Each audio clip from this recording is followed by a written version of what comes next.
My name's Brian, and I play frisbee golf, or as the community calls it, disc golf.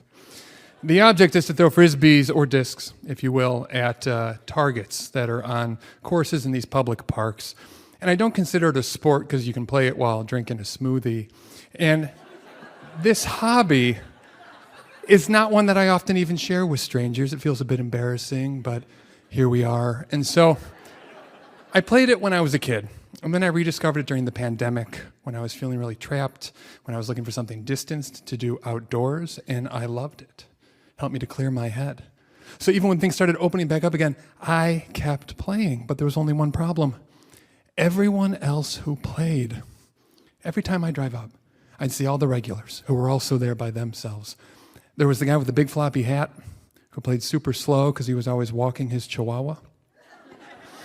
There was the woman in athleisure who would constantly give all this unsolicited advice about the game. And there was this man with this gigantic beard who would blast classic rock from his Bluetooth speaker. And it's like no one ever really needs to hear Lynyrd Skynyrd. And they were just this group of misfits. And they made me feel so smothered. So I started playing early in the morning before anyone else got there. And it was great. It was just me and the pure rush of subculture. But then one day, at the end of my round, I threw my frisbee, and I couldn't find it, and I was annoyed. And out of nowhere, the Chihuahua guy appeared, and he said, "What are you doing?" And I said, "I lost a frisbee." And he said, "Well, where is it?" And before I could explain what the term lost meant to this guy, he pointed upwards, and he goes, "Is that it?" And sure enough, 50 feet up in this tree, out at the end of this scraggly limb was my frisbee.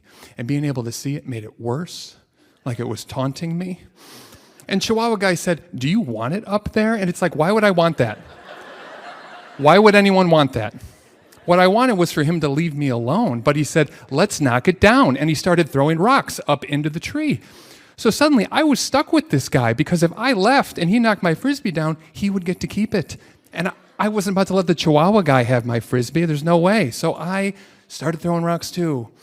And neither of us were coming close because we're two frisbee golfers. There's no athleticism.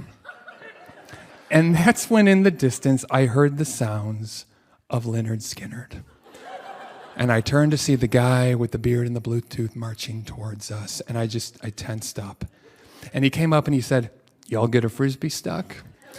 And the Chihuahua guy pointed to me and said, "Well, he got it stuck because he's not very good," which it's fair, but not helping. But then Lynyrd Skynyrd, he took out this big metal tape measure and he said, "I carry this around with me to poke frisbees out of trees if I have to." And he started extending this tape measure upwards. And it went up 12 feet, 40 feet short.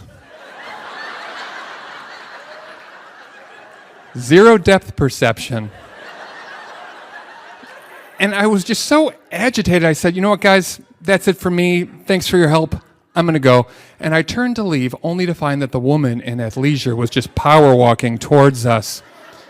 She had seen everything. And she yelled out, "You can't knock it down with rocks. You got to use sticks." Like that's the secret somehow. And she began picking up these big branches and just hurling them like javelins up into the tree. It was chaos. It was chaos. There were rocks and sticks flying everywhere. Music was blasting. Once again, I was feeling so smothered, and I thought, this is why I come early. But then this voice rang out that said, "Stand back, y'all." And I looked to see that Lynyrd Skynyrd had somehow climbed this tree 50 feet up, like a lemur. Instantly, it was amazing. And he stepped out onto the branch that my frisbee was on, and he started jumping up and down, trying to knock it loose. And I thought, if he falls, is this on me? Like, it's my frisbee. But then, right when the guitar solo to Freebird came on, my frisbee was knocked loose. And I just watched transfixed as it bounced from branch to branch. And I realized I was holding my breath in anticipation. And when my frisbee hit the ground, everyone began celebrating, myself included.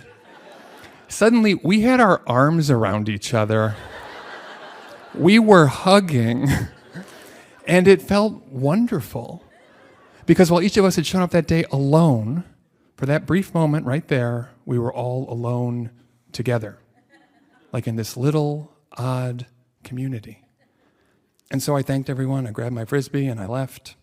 And as I was driving home, I felt better than I had in a long time. Because for the first time since the pandemic, I really felt like I belonged somewhere. And that's what we need as humans. And I had forgotten that. I had become so socially rusty over those 2 years. And it dawned on me that while I had started playing this game again to be distanced, the people really are a central part of it. These kind, compassionate, eccentric people. And so now when I go play, I don't go early. I go when it's busy. And I know the next time I drive up that all the regulars are going to be there.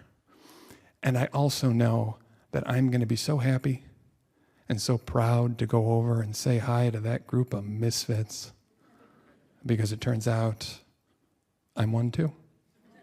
Thanks.